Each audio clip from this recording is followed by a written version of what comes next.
Welcome to the Dark Zone, an adventure racing podcast. Okay, you people sit tight, hold the fort, and keep the home fires burning. And if we're not back by dawn, call the president. You're going the wrong way! What? You're going the wrong way! He says we're going the wrong way. Oh, he's drunk. How would he know where we're going? Yeah, how would he know? Thank you. Thanks a lot.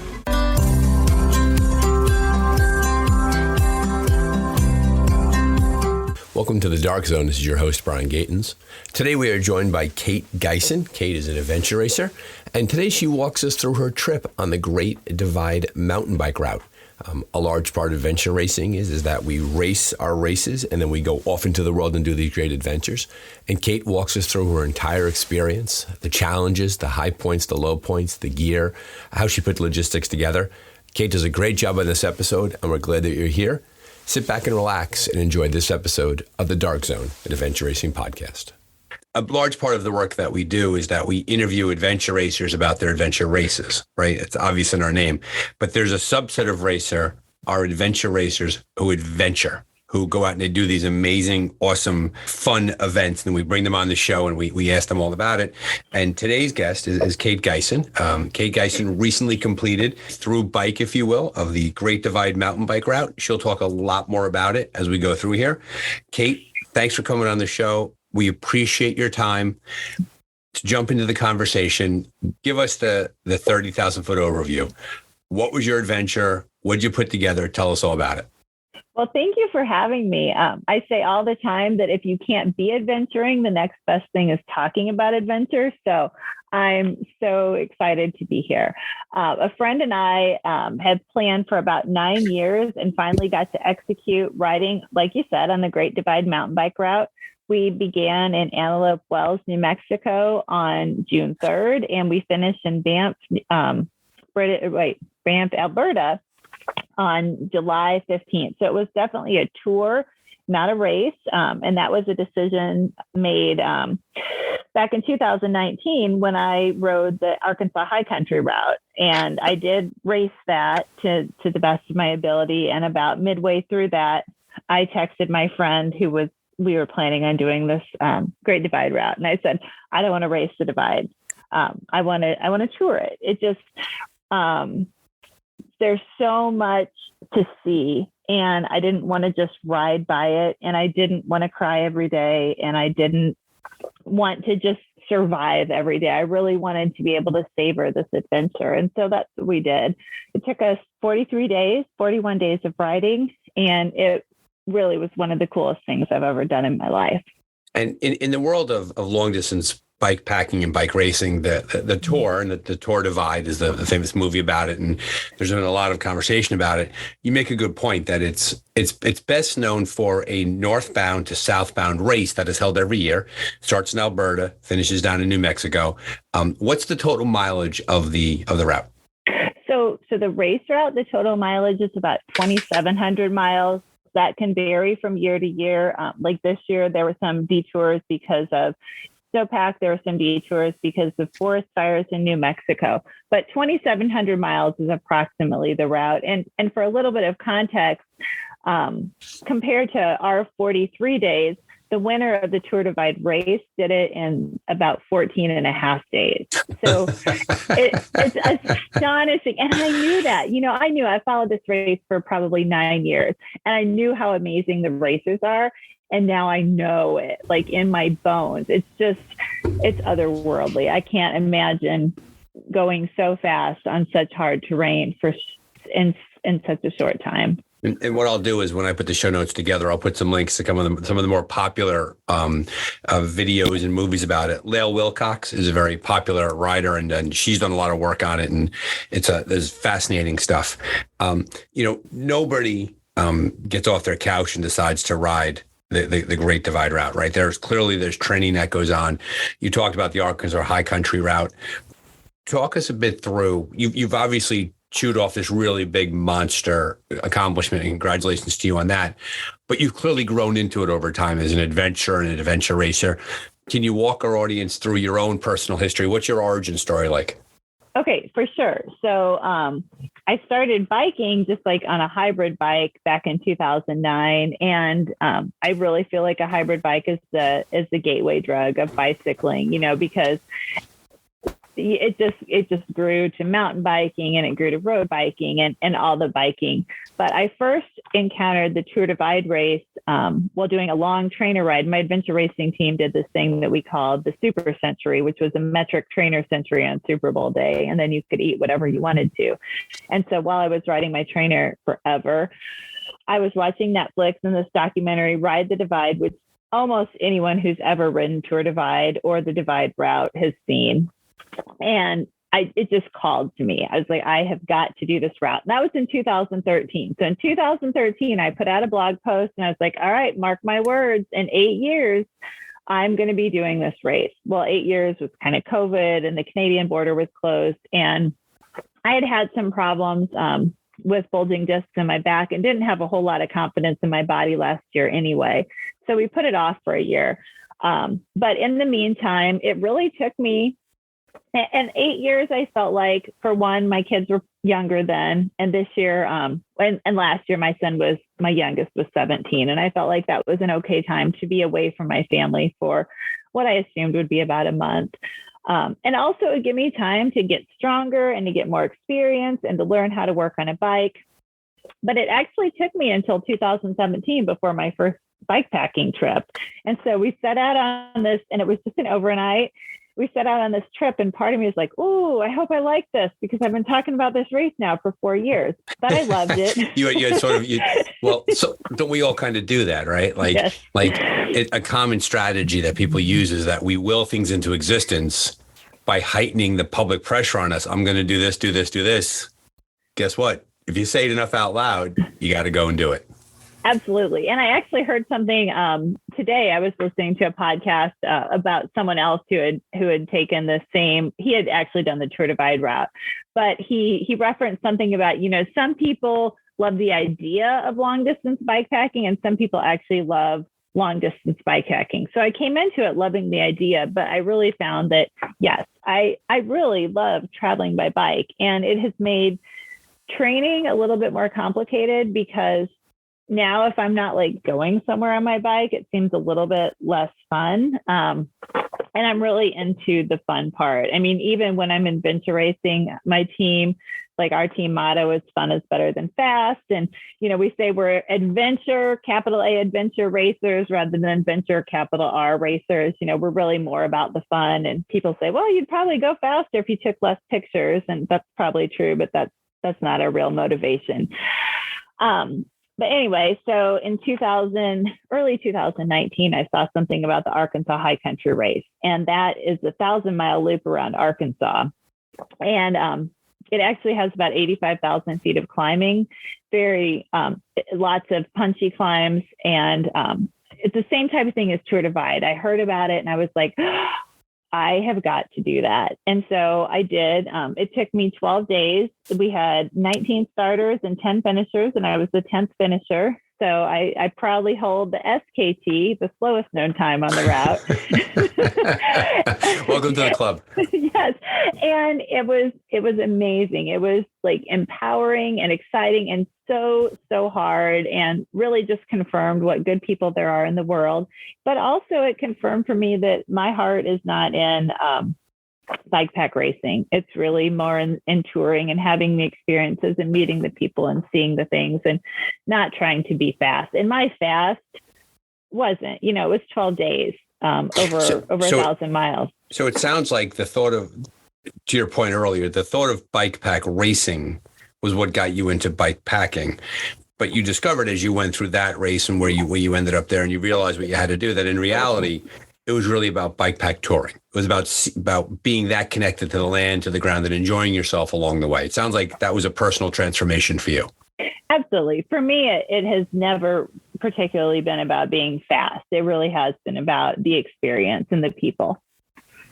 And so as you kind of transitioned through this, and you had set this big goal, saying you're going to race the Tour Divide, and yet you transitioned into riding the Tour Divide. You have mentioned your adventure racing career, and we do want to recognize our core audience. Before we come back into the bike packing, talk to us about your adventure racing. How did you get your start there? What team are you on? What are some of the races you've done? Okay, absolutely. Much like my love for the Tour Divide and for the Arkansas High Country Race, I kind of came to it out of nowhere and was enthralled. Back in 2010, I think a friend of mine, and not even a close friend, someone who I vaguely knew through the internet, had posted something about my friend is doing this adventure, or my team is doing this adventure race. And it's a 36-hour adventure race. And I don't know, don't expect it to go very fast or very far, but here's the online link. And that was the Berryman Adventure Race when it was the 36-hour. And so many people, I guess, came to adventure racing through Eco Challenge. I had never seen Eco Challenge. That wasn't a part of my history. So my first introduction to adventure racing was the Checkpoint Tracker online tracking for the Berryman 36-hour. And I watched, I logged on and I kind of checked back for about an hour, and I texted my brother and I was like, we have to do this, because I have no navigational skills, and he was in the Army, so he could at least do that. So then the next year, my brother and I did the Berryman 12-hour. My longest race has been a 30-hour. I did the Stubborn Mule race twice up in Wisconsin. And then I also did the No Sleep 30-hour in Southern Illinois. And other than that, it's been... And those are great races, by the way. Oh my gosh. Those amazing. are great races. Yeah. Well organized. We've had the race directors on the show. And for those of you out there in that part of the country, track down those races. Those are very, very good races. And so it sounds like you jumped into the deep end of the pool. That your first adventure race was a big, like, was it 30 or 36 hours? Am I hearing that right? No, mine was only the 12-hour version, but I can remember Jason Elsenrat, who was the race director at the time, and he had people raise like, who's here for their first race? And we raised our hands, and he's like, oh, why you'd want to pick a race called the Ass Kicker for your first adventure race? I don't know. And it was like, there's so much, you don't know what you don't know until you get out there. And he's like, all right, there's a bunch of roads that aren't mapped. And we're like, what's that even mean? And then we set off on an unmapped road, and we learned very quickly what that means. What that meant. Right. Yeah. So, it wasn't the kind of deep end of going into a 36-hour race for our first attempt, but it was a very, very humbling experience. So I raced one other time with my brother. And then primarily I've raced with a team called Team Beardless Adventure Racing, and most of them are out of Jefferson City, Missouri. There's now a few of us a little bit further east in the St. Louis area. But that's been my primary race experience. And so clearly there's a personality profile that this sort of fits. Like, you heard about this Checkpoint Tracker, you signed up for it. I always like to point out this part of the podcast. If non-adventure racers are listening, they're usually blown away by the idea that a 12-hour race is like, well, it's only 12 hours. It's on the shorter Yes. side, right? Where in reality is like 36 hours is a longer race, and then like 5 days is the longest race. So it's an interesting comment on the perspective that adventure racing offers. Absolutely. But so it sounds like your origin story. It sounds like you clearly, you hear about these things that you sound like you're going to enjoy. You do a little bit of research on them. You dive right into them, and so that applies to adventure racing. And adventure racing, while there's not a pure correlation from adventure racing to bike pack touring and racing, there is some crossover of skill set. The ability to suffer, figure things out, eating and sleeping. How did your adventure racing career inform your bike packing? Oh my gosh. We said all the time, and I said it to myself in the high country race and then on Tour Divide, so much, like so many experiences from the forest roads, like these crappy forest roads where they call it a road, and then you get there and it's like 3 puddles and a bunch of rocks. And yeah, we said, instead of looking for flags, we're looking for restaurants. We're looking for places to sleep. We're looking for, places to hide out when a storm comes. It very much translates, and has really, bikepacking has kind of become, for the largest part, my adventure race. Gotcha. And so, it's the same exact, there's a transfer there. And that's a common thing we see a lot in adventure racing, is that people who don't really have a skill set in the outdoors and managing themselves and their gear and their sleep and the food, they do adventure races, and they develop that ability to do those things. and they continue adventure race, or they don't, but then they transfer it into other experiences. And it sounds like that's what you did. You stepped from the adventure racing into the bike touring. Drilling a bit more into your Tour Divide experience, and there's logistically a lot of questions to have, like 43 days. Before we get into the ride itself, and I'm sure there was a variety of experience there, weather and food and navigation, all that. What was your training like? Did you work with a coach? Did you just ride lots? Like what did you do to be successful when it came to that? Okay, so my bar for success was really completion, first of all.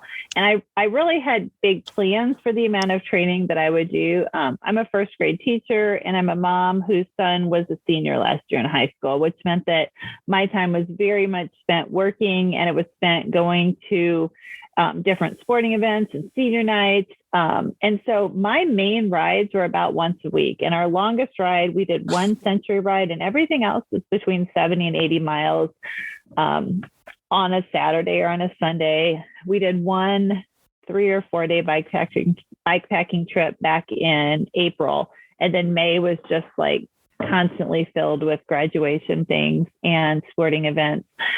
And so my friend Chuck and I went into it really saying, well, we hope that by the end of the ride, we're trained for the ride, right. And both of us have adventure raced and endurance raced for a long time. So like, I know that my body is capable of going and going and going. My body will generally do what I ask of it. Now, it may not be fast, but it'll happen. And so I came into it with a lot of confidence that I could do this. Like, I felt very confident that we would be able to do the route.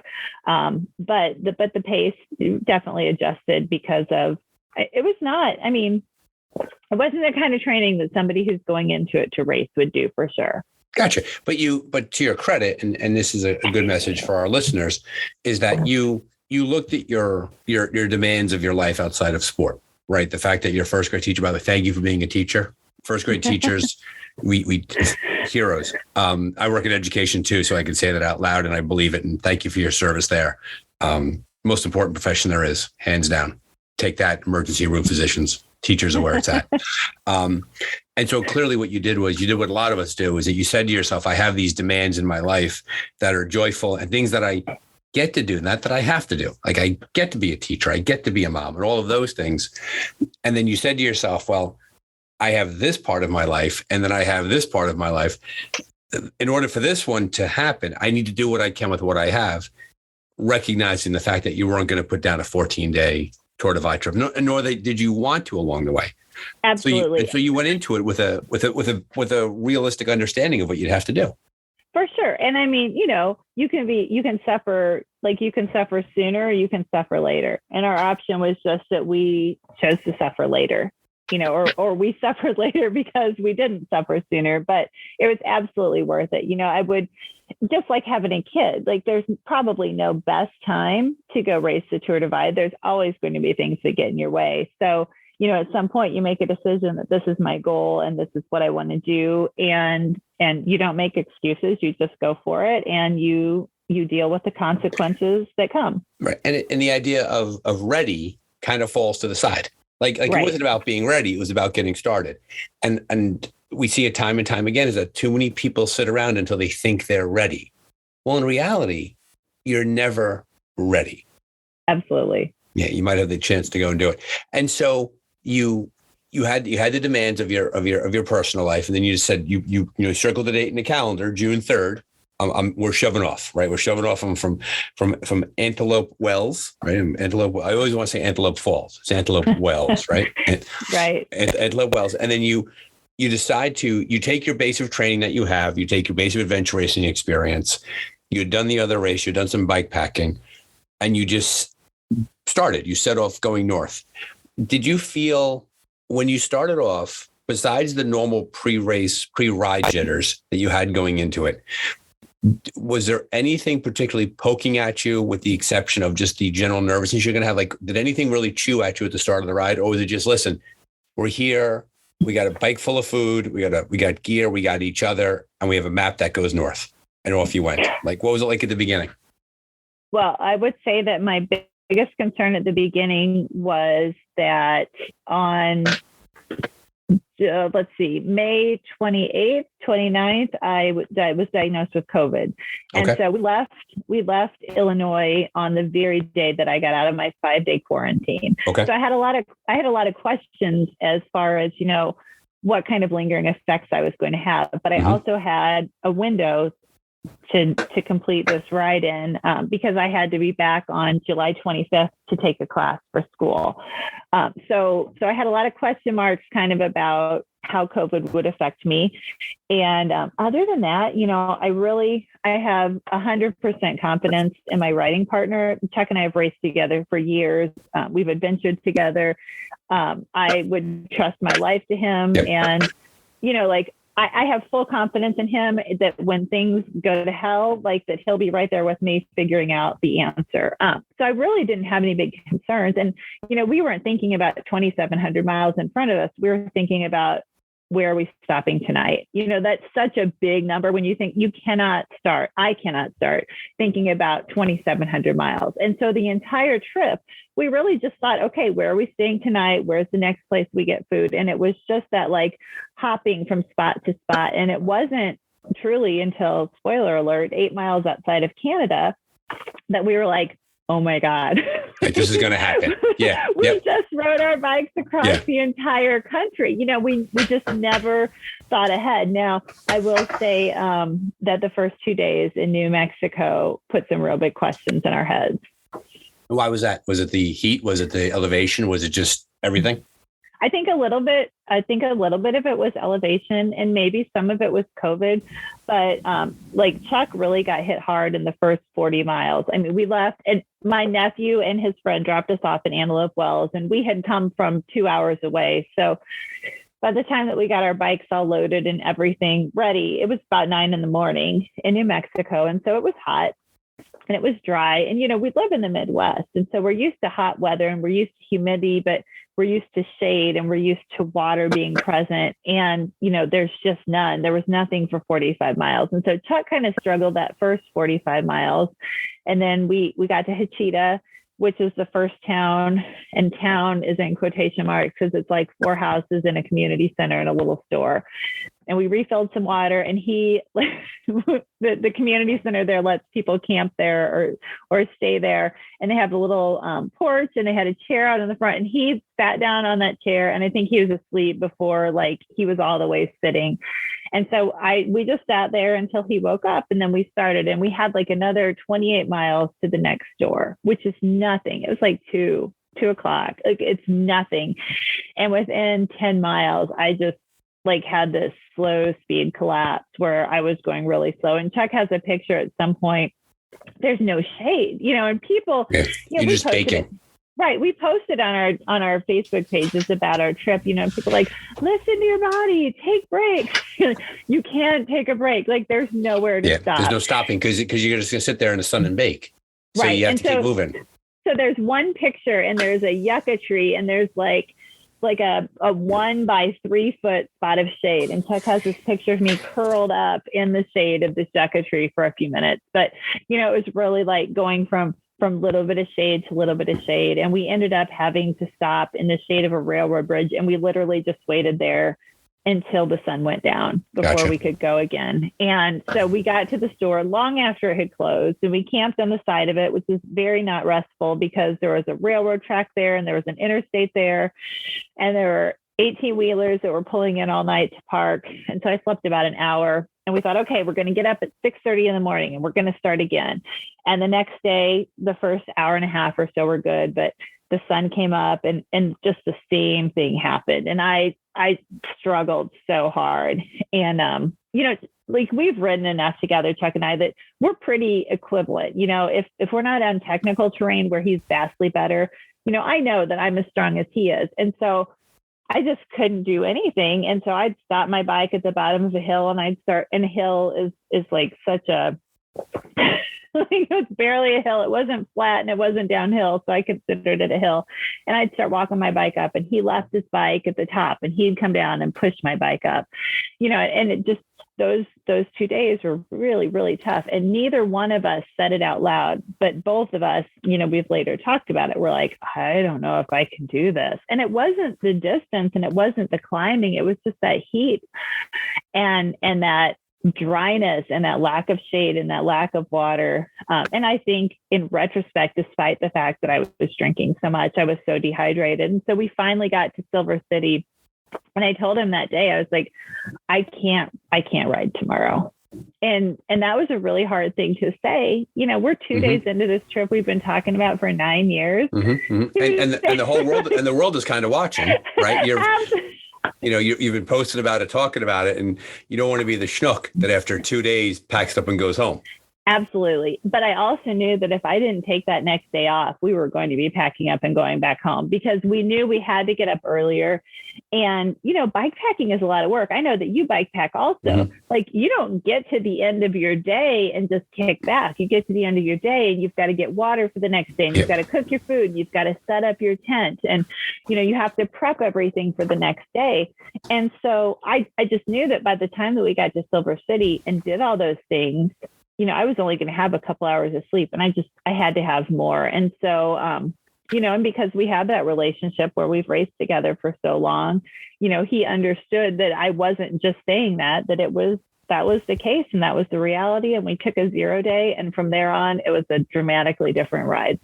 And there was you also probably had your body, yes, the heat, the meteorological is there, but also I'm assuming that when you layer in the fact you're post-COVID, the fact that I'm going to put words in your mouth, but you kind of rushed to get there, right? You kind of had this, the hardest part is getting to the race, right? Getting to the ride is the hardest part.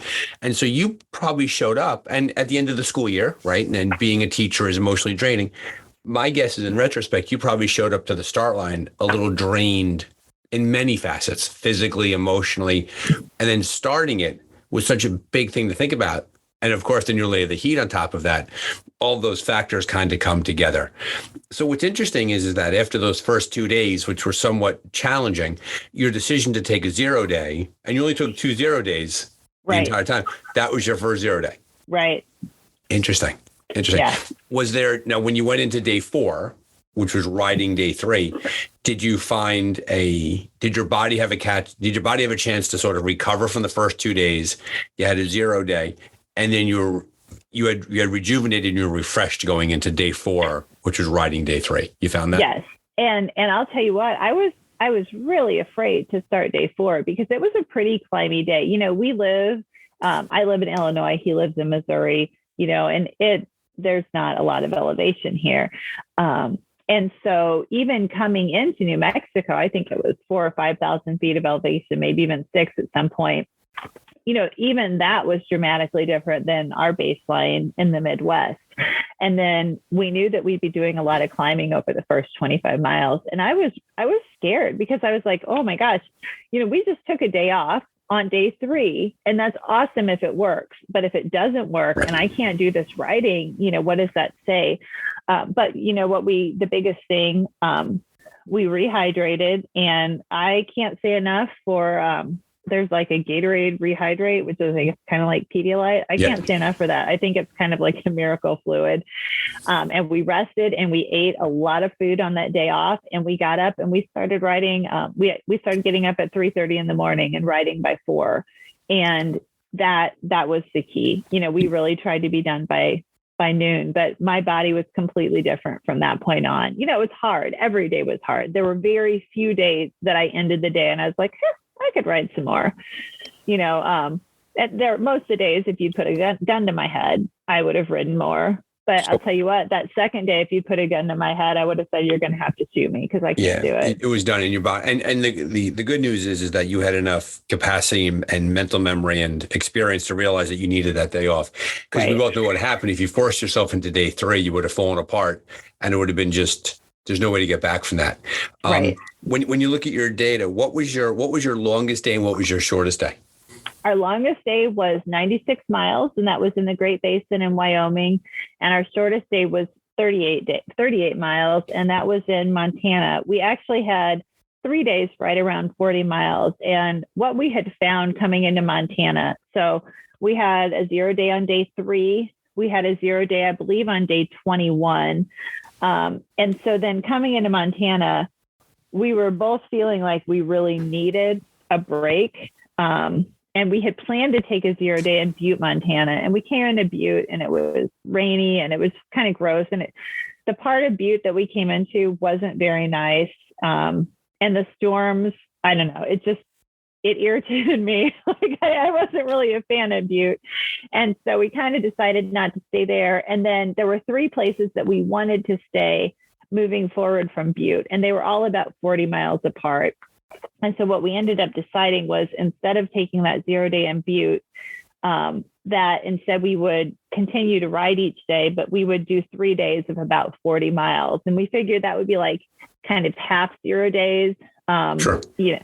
And I'll say that the first 2 of those days, because there were a lot of climbing. There were some of our biggest climbing days, especially when you talk about per mileage. But by the third, I was like, okay, yeah, I've had enough rest. But the first 2, I wasn't so sure about it. It sounds like you're not unlike a Tour de France rider, because the Tour de France, it takes place over multiple weeks. It sounds like you clearly got stronger during the ride. I think so. And I mean, we had so much climbing that's nothing like anything that we do here. Like a long climb in the Midwest is maybe 5 minutes, if that, and I could probably count on one hand the number of hills that I ride on a regular basis that you can't see the top of. So that's a very different thing from riding to, almost 12,000 feet in Colorado. Right. Well, you're turning the pedals over for 25, 30, 35 minutes, an hour, 2 hours, right? You're pointed uphill for so long that it begins to feel flat. Right. You forget you're going uphill. Right. All you do is like spin your tires, right, and you have to embrace the slowness, because that's all there is. So let's talk a bit about the for those folks who are home, and this is, for a fact that someone's going to listen to this, and this is going to sort of do to them what the other thing did to you. Let's talk a bit about the nitty gritty, the logistics of it. How did you find the navigation? What did you use for that? Did you go with a GPS, paper maps? What did you have at your disposal? Okay. We both used a Garmin eTrex with the route loaded from Ride with GPS. We both had the Adventure Cycling Association's app with the maps loaded with points of interest. And then I had paper maps actually as well.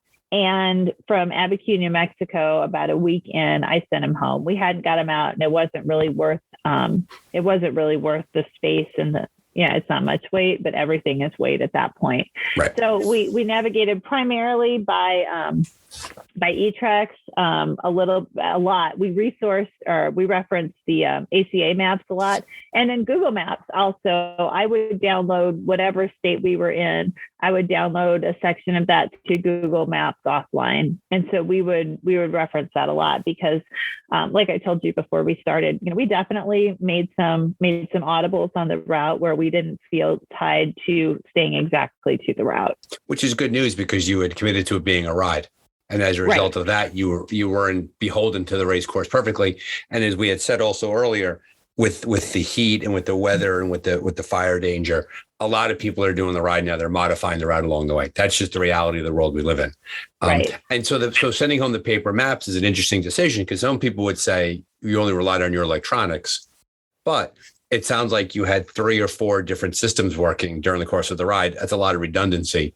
All of them would have to fail simultaneously in order for you to fall apart. So therefore, the paper maps could go away. Right. And even if they all failed simultaneously, we both felt confident in our ability to get to a town where we would have some kind of resource to find either to charge our devices or, to buy a new device, whatever needed to happen. We've said more than once, we're adults with credit cards, and so we can solve most problems. Exactly. That goes a long way. So that was your navigation. What was the terrain like? Were you on gravel road? Was it single track? Was it a variety? If you did like a percentage wise, road, gravel, single track, how would you roughly break that down? For us, there was almost no single track. Only about the last 30 miles was single track. Other than that, I would say probably what we rode was about 50-50 pavement and gravel. And that gravel was such a range of gravel. I mean, anybody who rides a gravel route knows that, you can have virtual pavement to almost baby heads along the way. Right. So, chunky, sandy stuff. Absolutely. And we had all of that. aside from your decision to walk the bike up some of the hills, which, by the way, I mean, I just came in an adventure race in Scotland. My teammates were riding up hills and I was walking past them with my bike. I mean, let's just get off your bike, put your foot down and walk your bike up the hill. How much true hike-a-bike was there? How much unrideable did you come across? I would say that if you're strong enough, we, on the route that we took, encountered very little that was truly unrideable. Now, that's not to say that we were able to ride all of that. There was a lot of climbing. There were a lot of steeper hills. And, like Colorado was very climby, and up Indiana Pass, which is the highest point at 11,990 feet, we did our share of walking that day. But we actually found that Montana was harder because it was a lot steeper. But I would say for a stronger rider, there was probably not a ton that had to be hike-a-bike. Now, we were also very lucky because the roads that we rode in New Mexico, there was a lot of pavement because of forest fire detours, and it was very dry when we were through there. Now, the racers, when they came through, the monsoons came early. And so a lot of those roads that we were able to ride, either we were on pavement or the gravel was dry and dusty. They had to deal with mud. We did not have that. And I think that there are sections of the route further north that if you stay true to the route, there's more hike-a-bike there.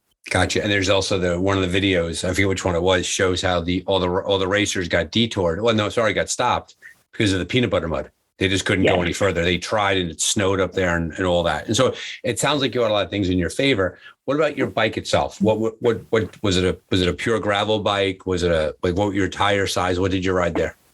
I ride a Thai Salsa Fargo, and I run 2.1 tires, 2.2 tires, and Chuck rides a Salsa Cutthroat, and he also was riding 2.2s. So they're both drop bar mountain bikes. Neither one of us has any suspension other than what our tires give. He was running Vittoria Mezcals, which were a little bit burlier. I run Terravale Sparwoods, which roll really well. I think that he found his to be much better I wouldn't say it's sand. There were sections in New Mexico where the roads are dirt roads. And so there was this thick layer of dust on the top, like dirt dust on top, that kind of rode like sand. And I really struggled in those sections, and his tires seemed to do better. But then, I'm never sure how much is the pilot and how much is the tires. So, exactly. Yeah. I tend to call it pilot error. The bike's usually stronger than I am. Yes. But so we both had very similar setups. His bike's carbon, mine's Thai, so mine was a little bit heavier, but otherwise very much the same. And I thought it was great for what we rode. How did it hold together mechanically? Did you have flats? Did you break a chain? Anything there? Now that it's over, you could talk about it. Don't talk about it when you're riding. Neither one of us had a flat. So our route that we rode was 2,400 miles. We had 0 flats in 2,400 miles. The only mechanicals that I had, I picked up a piece of baling wire in my derailleur at one point that we had to cut out. And by we, I mean Chuck, because he takes care of all that. And I feel like, one of my bolts on my fork broke and my fork rack flipped over. So we had to kind of fix that. Yeah. So that was all I had for mechanicals in 2,400 miles. Chuck had, in New Mexico, in Grants, New Mexico, one of his rear derailleur pulleys just kind of exploded. So he had to ride single speed for about 100 miles. And because we weren't racing, this is really the joy of touring instead of racing. Tour Divide is solo, self-supported. And we were touring, and anybody who wanted could help us. And we actually had a friend from the St. Louis area who was working in New Mexico. So he brought Chuck a new pulley wheel, and he brought him a new chain so that he could fix his chain. He had to have one of his brakes bled in Steamboat Springs, and he had to have his tubeless setup retaped on one of his wheels. But overall, I mean, we really... you had almost 5,000 combined miles between two bikes. And bicycles are amazing. Like the amount of abuse we put bicycles through, and they hold together and they stay together, and with minimal care, solid care, take care of them. They really are amazing machines, and credit to Salsa for having such strong machines out there. And they really are one of the preeminent bikepacking brands out there. Absolutely. And for a reason. And Chuck even said, he's like, I can't believe that our bikes held together through some of the stuff we rode them down. Like, it was just such chunky downhills, and they were wonderful. I mean, I can't say enough for either one of our bikes. Did you pass the point in the ride where you were done eating, like just enough with the food? Oh my gosh, like 2 days in. And yeah, we do long rides all the time. I know what I can eat. I know what I like to eat. I've really trained my body to operate on garbage because, there's just, you can't be too picky over 2,400 miles. And everything I had the first 2 days, I hated. I only wanted food that Chuck had. And thank God he had enough food for me too. By the way, that's one of the most common adventure race things, is that your favorite food is the food in your teammate's pack. It's a very, very common thing. Yeah. Okay. I was just like, oh, why did I bring this? We ate a lot of Pop-Tarts for breakfast, and it'll be a while before I need to eat another Pop-Tart. And yeah, I mean, there were times that it just was like, really, we have to eat again. But how far were you in between resupplies? Like what was your biggest distance between, was it 5 days, 6 days, 10 days between you left the town and you were on your own to the next town? It was never that long. The longest that we anticipated the possibility of being between resupplies was 4 days. And that was when we were crossing the Great Basin. We left Rawlins, Wyoming, and Atlantic City, Wyoming was about 130 miles away, but their services were only open a limited amount of time. So then we might have had to continue on further. So we actually packed enough food at that point to go for 4 days, because we were averaging about 60 miles a day. But just to kind of pad just in case, we wanted to make sure that we had enough to go that 4 days. So we carried 4 days worth of food, and we ended up, that was our longest day. We did the first day 96 miles. And so we actually made it the entire distance that we'd kind of anticipated taking 3 or 4 days for. We did it in 2. So we carried food for it. How'd you do for water? So we, that was also the longest stretch without water, but 50 miles in, there was a reservoir that was slightly off route, and we were going to go to that. And as it turned out, there were 2 girls who we'd kind of played leapfrog with, and one of their moms was out there, or one of their sets of parents was out there doing support during that section, and they had a bunch of water. So rather than us having to, so they just filled us up there. And then the next day, where we camped, then we had about 15 miles towards a well. And so we refilled there, and then we were able to refill about 30 miles later in the town. So it ended up not being a big, long stretch at all. You're recounting all of the wells and all the towns and everything. How much pre-research did you have to do going into it? We really did not do a ton of research going into it. I've had those maps for the Tour Divide route for probably 6 years, maybe 7 years. And when I went to look at them, it just was so overwhelming, all the information in there. And thankfully, the Adventure Cycling Association app has, in New Mexico, it has water sources marked, which is really your biggest issue. And so we really went into it we kind of knew what our first couple of days plan was before we started. But other than that, we didn't have research done. I mean, even in the first couple of weeks of the race route, whatever, people would say, what towns are you going through? I was like, well, let me look at my app. Whatever my purple line says. So exactly, I'm on whatever this thing tells me to do. Exactly. Yes, it's funny you bring that up, and that's very much, and I think that's a little adventure racing transference. I was in a race one time. I had a teammate who was new to adventure racing, had come out of endurance sports. And when we were leaving the TA, we were leaving at sunset. It was a multi-day race. We were leaving at sunset. And this person was kind of blown away that we had no plan except just to get to the next checkpoint. Mm-hmm. And they were like, well, where are we going to sleep? Put our head down. What's our strategy here? And my answer was our strategy is to get to the next checkpoint and then figure it out from there. And so I think your adventure racing experience served you well with the idea. And on top of that, too, you have a base of capacity and skill. You knew you'd be okay. Once again, put the credit card thing to the side for a second. You have access to food and water. You're going to be fine. And therefore Absolutely. you may suffer and it may be really miserable, but suffering and being in danger are two completely separate things. That's what adventure racing teaches us. Right. For sure. So as you mentioned that the two other riders that you ran into, and then their parents helped out. They gave you water. I'm assuming this is a pretty well-traveled route. So there were people northbound and southbound. What experiences did you have with other riders, as well as also the towns you passed through really sort of embrace the culture of the Tour Divide? So what was it like running into all the humanity? It's interesting because in the first section, we saw maybe like 5 other riders who were kind of bouncing back and forth with us. And that's partly because that northbound route that we were taking is a lot less traveled than people traveling, going southbound. We saw a ton of riders in the Great Basin. And, like racers, the experience is very different because racers are racing. And so for the most part, like they're moving on and they're not wanting to stop. Every once in a while, another rider would stop and we'd talk. In the town of Pinedale, we were there for a while. And so we talked to a bunch of people who were touring. And townspeople, people in the towns were very nice. I didn't find it like overly accommodating, but they were always very interested in what we were doing and kind.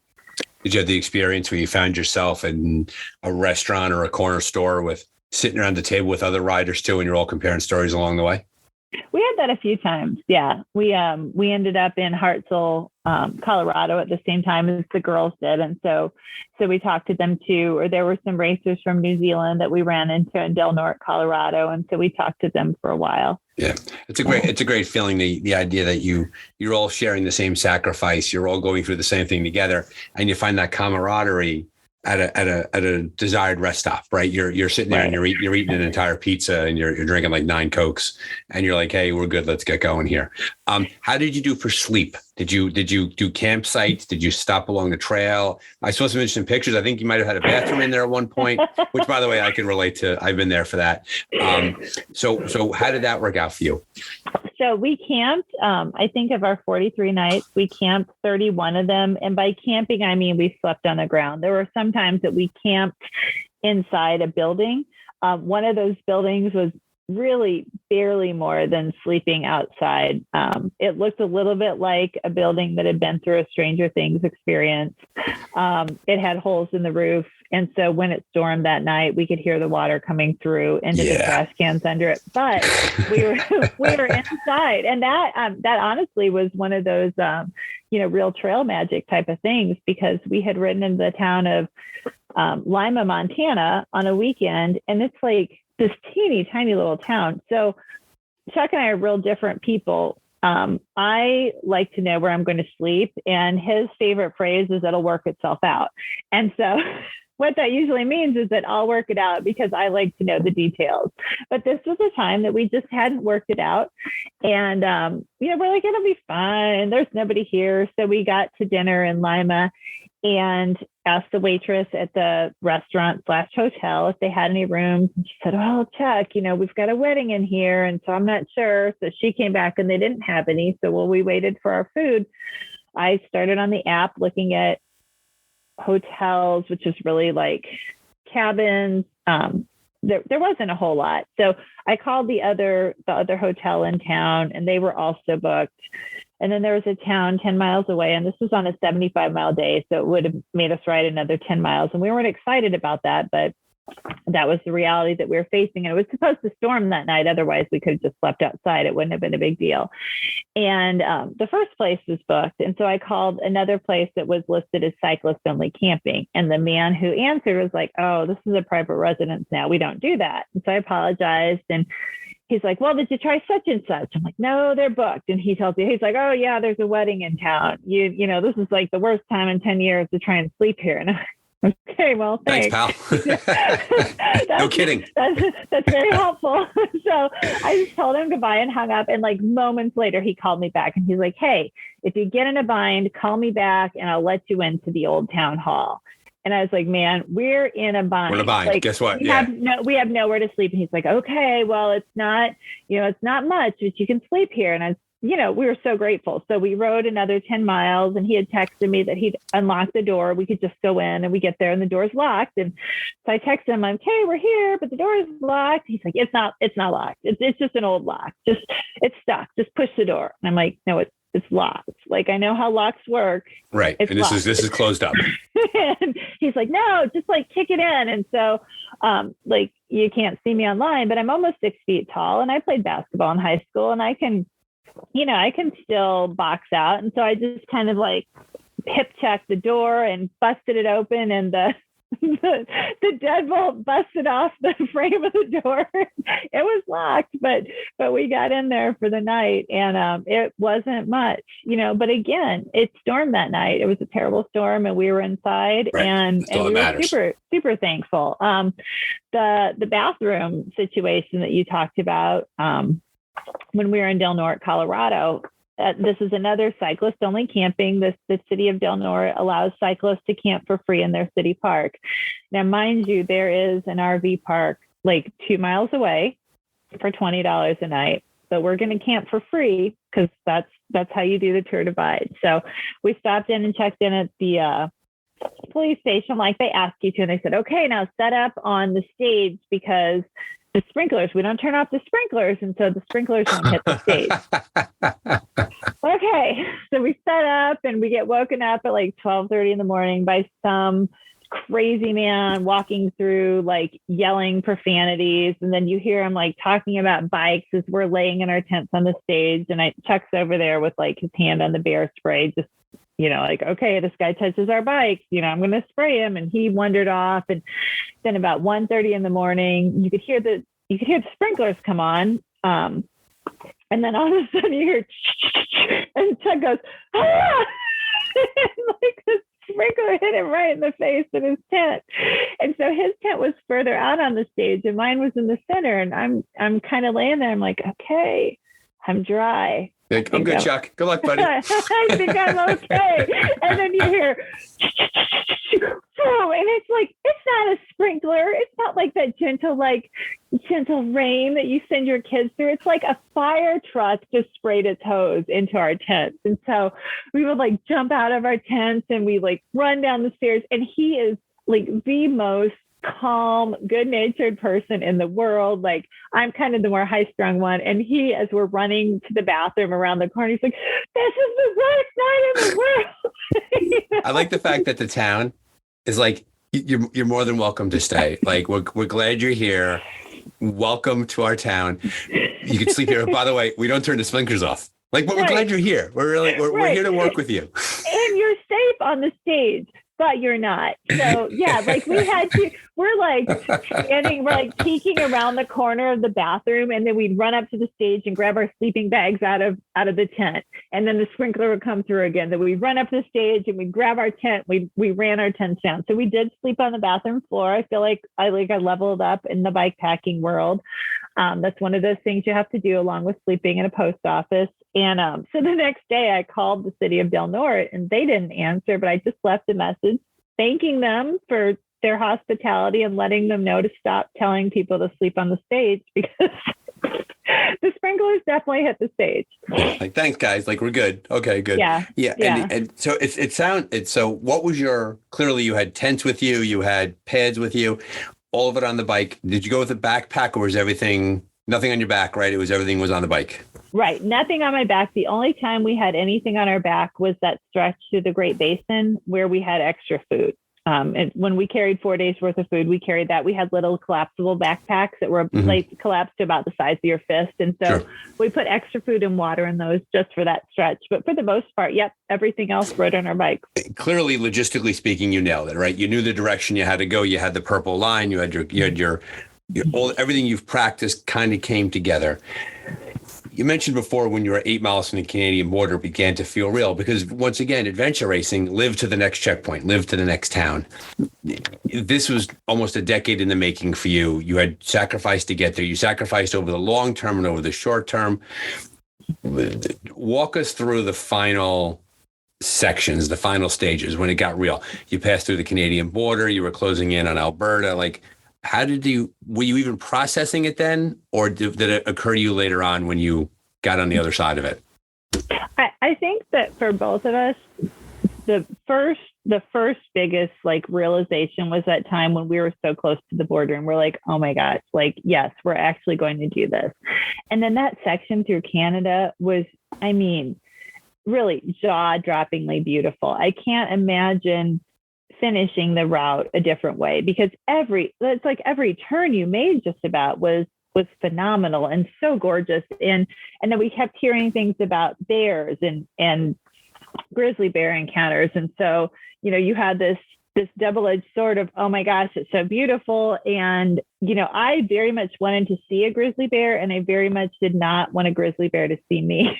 Right. So, you know, it was, so we had some sketchy sections there where, you know, we had crossed paths with riders who were like, I saw 3 grizzly bears today and a grizzly bear chased me. And so anything that looked at all like closed in, you know, we're like loudly singing 100 bottles of beer on the wall. But, you know, that last day was really special. The second last day was actually really beautiful. It was challenging and hard. We had camped in Elkford, British Columbia. And for the first time had this huge group of riders around us, most of them who were going southbound. And, you know, it was just such a cool spectrum of riders. Like there were 2 men who were traveling together, and there was this solo rider, and there was a family who was just doing a section.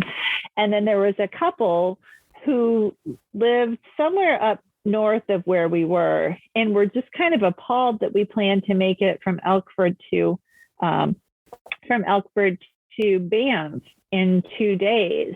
You know, it was only like 100 miles ish. Like it wasn't a huge distance. And, you know, we were like, well, you know, we've ridden 2,300 miles. Like, I think we can do this. But it really did kind of put some doubt in both of us. I think we were a little intimidated by the next day. And then, you know, we did it fine. But the first day was leaving Elkford was so beautiful the whole way, and isolated, amazing blue lakes and beautiful terrain. And, you know, it was climbing, but it was rideable for the most part.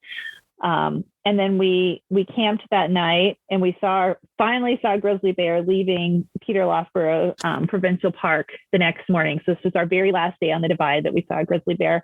And then we got onto this, like the only way you can describe it is a gravel superhighway. And it was everything that our previous wonderful day had not been. You know, it was this wide road, and it just felt like maybe the National Sport of Canada was dusting cyclists. And it was like, you know, like 30 miles of frustration and irritation and choking on dust. And then we turned onto this single track, and then we were, you know, back by ourselves again. And it was beautiful and steep and climby. And, you know, we just pushed and pushed and pushed to get to the end. And I think Chuck was particularly excited to get to the end. You know, he's retired. And so like he was going back to his retired life. And for me, you know, I was real excited to see my family, and I love my job, but it's hard. You know, I mean, you work in education, it's really difficult. And it's interesting because you talked to one of the 361 guys, one of the Lemasters.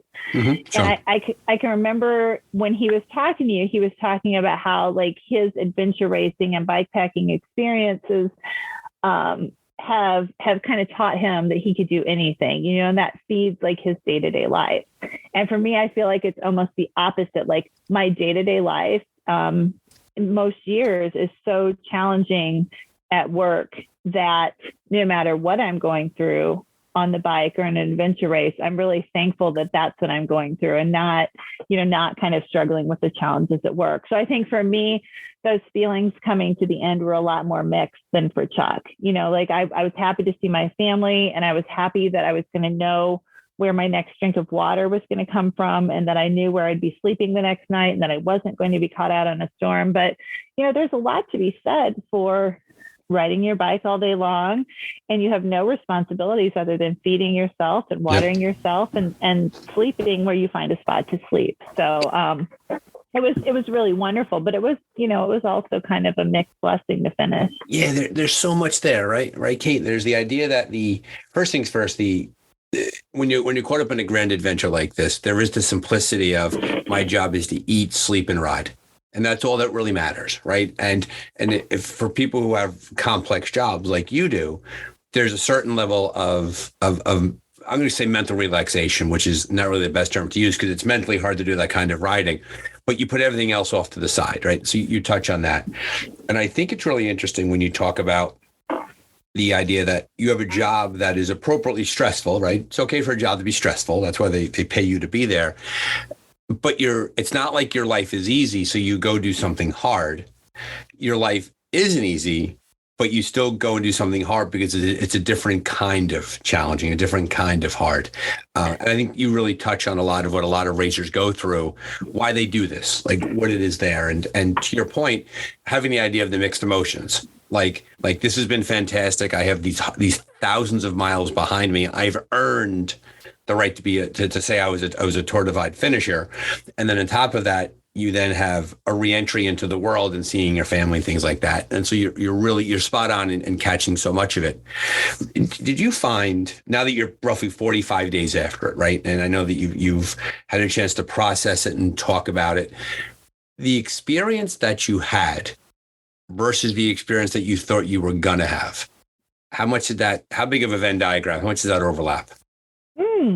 That's a good question. Honestly, I think they were pretty similar. I didn't have any idea that I was going to be strong and go out there and destroy these mountains. But I also felt very confident, other than those 2 days, in my ability to do it, and my team's ability to do it. So I would say overall, the Venn diagram's real close to a circle. That's great. And what's interesting too, I'm sure you've experienced this, that post-race depression where you finish some immense challenge or exciting thing that you've been planning for forever. And, if you don't have something that you're working towards, it's really kind of a difficult experience. And I anticipated that.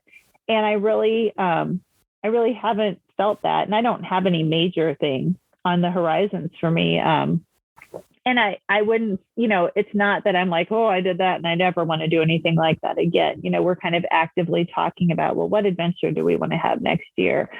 But I don't feel the depression that I expected to feel. I feel a real exciting sense of accomplishment and pride. And I had very much the experience. Would I have liked to be stronger and faster? Sure.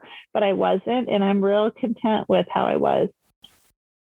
If there was somebody sitting home right now listening to this and you had to tick off the top 3 things that they should think about and work on to do this, what would you recommend to them? Logistics. And if you don't know how to fix your own bike, take along somebody who does. But yeah, I really feel like logistics are the biggest thing. Like if you can wrap your head around that, you can be successful in this. Anybody, for the most part, can ride their bike, whether it's faster or slower. But where it can fall apart is when you're, leaving yourself caught out with no water, where you're leaving yourself caught out with no food, where you don't have a place to stay overnight or a place to sleep. And, I came through that through some difficult experience. My first high country race experience, I had it was a great experience. But, I had all those experiences of like, okay, I'm just going to ride as far as I can ride today. And then you get to the end of the day and the campground's closed. And I'm still not that person who's comfortable curling up in a ditch. Maybe someday that'll be me, but it's not yet. And so I ended up in a town with one sketchy hotel room, and the only open food store was a liquor store where all I could buy was beef jerky. No, that's not even true. It was Fritos, which did not fuel me well for the next day, and so kind of I had that experience of screwing up repeatedly. I'd like have a bad day because I had messed up, and then kind of get things back together and have a good day. And then once again, kind of like riding myself out of range of a place to stay or riding myself down without having enough fuel. And so all those experiences I've had in the past really fed this experience. And I learned from it. And I felt like for the most part, we really nailed the logistics. And, even in that Stranger Things disaster of a community center that we slept in, we would have found a place, we would have been okay. And that's one of the comforts too of doing this with somebody else, is that if I'm sleeping in a ditch, at least there'll be somebody next to me in the ditch.